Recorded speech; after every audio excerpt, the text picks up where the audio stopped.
Hello guys, কেমন আছো তোমরা সবাই? আমি গৌতম চলে এসেছি আরেকটা নতুন ভিডিও নিয়ে। তো দেখতেই পাচ্ছ আমি আর ছোটু আজকে যাচ্ছি একটু ঘোরার জন্য বলতে কি ফাঁকা টাইম পেয়েছি, তাই ছোটু বললো কাকু চলো একটু গাড়ি চালিয়ে এদিকে ঘুরে আসি। তাই আমিও বললাম চল, একসাথে দুজন মিলে বেরিয়ে পড়লাম। দেখতেই পাচ্ছ। আর আজকে ভাই কলেজ জানে বলে বুলেটটা আমি পেলাম, নাহলে ভাই কলেজ চলে গেলে প্রায় 4:30-5টার সময় আসে ঘর, বুলেটটা আমি চালাতো। আর এদিকে দেখো কথা বলতে বলতে আমবাগানের সামনে চলে এলাম। আমবাগান বলতে যেখানে আমি আর অঙ্কিতা বেশি ভিডিও করতে আসতাম, আর এখানে আমরা অনেক ফানি ভিডিও করতে আসি, এখনও আসি, কিন্তু তোমাদেরকে দেখানো হয় নাই। আর আমবাগানটা কিছুটা পেরায় আমাদের যুব কম্পিউটার প্রশিক্ষণ কেন্দ্র, যেখান থেকে আমি কম্পিউটার শিখেছি। তো চলো ওই জায়গাটাও দেখাচ্ছি তোমাদেরকে। ওইখানে আমি ডিটা সিটা টেলি এইগুলো সব শিখেছিলাম, এখন কম্পিউটার চালাই না বলে সব ভুলে গেছি। তো দেখাচ্ছি, ওই দেখো এই দেখো, এটা হচ্ছে আমাদের বিঘ্না যুব কম্পিউটার প্রশিক্ষণ কেন্দ্র। এখান থেকে আমরা কম্পিউটার চালানো শিখেছি, মানে আমি বলতে আমাদের যতগুলো বন্ধু সব এখান থেকে কম্পিউটার চালাইছি। আমি সোজা যেতে যেতে ছোটু বললো কাকু তালবাগান দিকে চলো, তালবাগানে যদি তাল পড়ে থাকে তাহলে আমি লুবো। আমিও চলে গেলাম তালবাগানে তাল কুড়াবার জন্যে। কিন্তু যেতে যেতেই দেখো আমাদেরকে গরু আর ছাগলের রাস্তাটা আটকে দিল। দেখতে পেয়েছে সামনে কত গরু যাচ্ছে, আমার গরু আর একটা ভয় লাগে, সেই কারণে আসতে করে দিয়েছিল। অনেক কষ্ট ওদেরকে সাইড দিয়ে পেরাবার পর চলে গেলাম তাল কুড়ানোর জন্যে।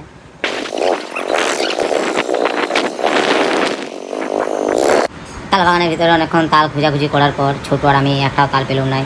মন খারাপ করে দুজনেই আবার মোটরসাইকেলে চেপে ঘর চলে যাচ্ছি।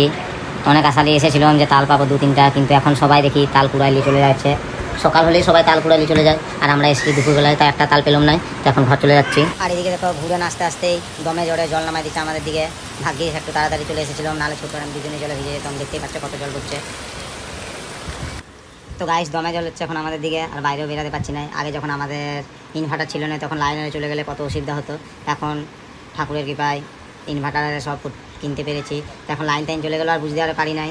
আগে লোকের ঘরে ফোন চার্জে দিতে যেতাম, এখন নিজের ঘরে ফোনারে সব চার্জে দিয়ে দিই। লোক আমাদের ঘরে চার্জে দিতে আসে, কতই না ভালো লাগে। আর এদিকে দেখো জল পড়া বন্ধ হতে আমি চলে যাচ্ছি দোকান খোলার জন্য। আর আমাদের এদিকে একটু জল পড়লে রাস্তাঘাটে সব জল দাঁড়ায় যায়।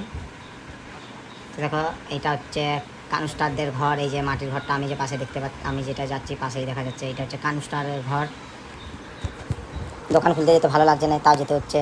আমি দোকান না খুলতে গেলে বাবা চিল্লাই বলে। তো গাইস বেশি না কথা বাড়াই, আগে দোকানটা খুলি, তারপর ভিডিওটা আরও করছি। দেখো চারিদিকে জল দাঁড়া গেছে, যেতে বিরক্তও লাগছে। আর এইখানে এখন জল ঝড়ের জন্য সবাই ওই 8 চালার মধ্যে জামা কাপড় মিলে, তাছাড়া শুকনো হয় নাই। দেখো রাস্তা পুরো ফাঁকা, তাও আমাকে দোকান খুলতে। আর এদিকে দেখো আমি দোকান থেকে আসার পরে আমার ছোটো বেটি আমাকে দেখে কান্নাকাটি করতে শুরু করে দিল। আর আমার ভাই দেখো এখন মাটি সানছে, এই মাটিটা আমাদের কাজে লাগে। আমার বেটি যে জামাটা পড়েছে এটা হচ্ছে আমার বড় বেটি অঙ্কিতা। আর এদিকে দেখো আমার ছোটো বেটিকে ঈশা কেমন করে খাচ্ছে। আমার ছোটো বেটিকে এরকম করে না খাওয়ালে খেতে চায় না, এখন খাচ্ছে আমার ছোটো বেটিকে ভাত ডাল আর কি কোনো সবজি টবজি দিয়ে সিদ্ধ করে ওইটাকে চালনির মধ্যে ছেলে তারপর খাওয়াই পাতলা করে, তাছাড়া খেতে পারে না, কারণ ওরা কোনো ডাক্তার বেরানে যে কামড়াই খাবে। আর এদিকে দেখো গাইস আমি অ্যাকুরিয়ামটা অনেকদিন পর পরিষ্কার করেছি, আর 2টা মাছ এনেও ছেড়েছি। তো গাইস ভিডিওটা আমি এখানে শেষ করছি। ভিডিওটা কেমন লাগলো তোমরা অবশ্যই কমেন্ট করে জানাবে। যারা চ্যানেলটা নতুন, আমার চ্যানেলটা অবশ্যই সাবস্ক্রাইব করে দেবে। Guys tata.